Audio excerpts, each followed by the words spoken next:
الرجال، وأرجو أن لا يستمع النساء لهذا الباب، لهذه المسألة. هذا سر بيني وبين إخوان الرجال. مما اكتشفه أذكياء العالم وعباقرة الدنيا في حل المشاكل الأسرية أن المرأة إذا غضبت فعليك أن تستسلم وأن تنصت لها فقط، ولا تحضر أي حجة ولا تحاول تجيب.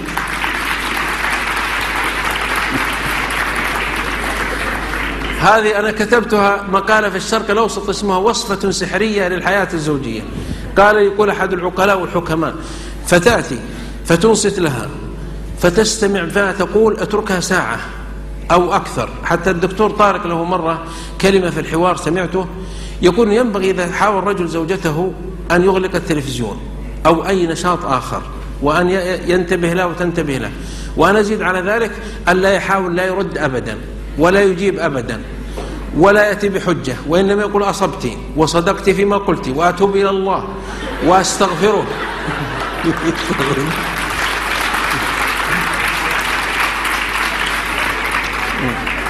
قالوا: فإذا قلت لزوجتك وهي غضبانة يمكن هي مخطئة 100% وأنت 0، فقل: صدقت، الخطأ خطأي ولا يسلم من الخطأ أحد ونحن بشر، وأرجو أن تعتقي رقبتي لوجه الله هذا اليوم وأن تسامحيني. فقالوا: ففي الحال سوف تتحول فتبرر أخطائك وتعتذر لك وتطلب منك السماح ويصلح الحال.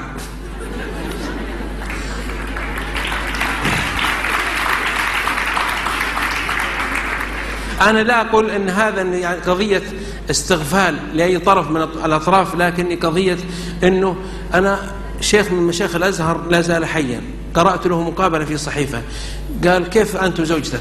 قال: أنا لي 35 سنة أو أكثر يمكن، والله ما اختلفت معها في كلمة. قال: لماذا؟ قال: إذا قالت كلام أنا أسكت، زودت الكلام أنا أخرج من البيت.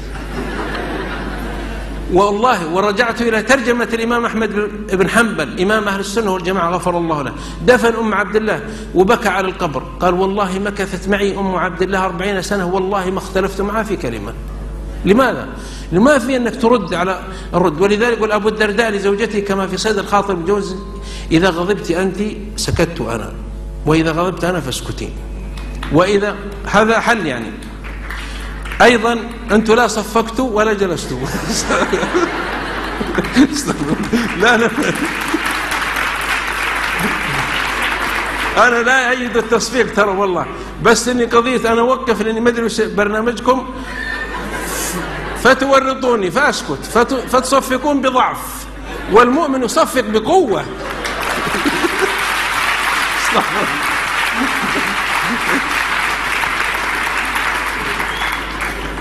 هذه مسألة الحياة الزوجية كثيرة كثيرة فيها أخبار وعجائب، وأنا أختمها بشيء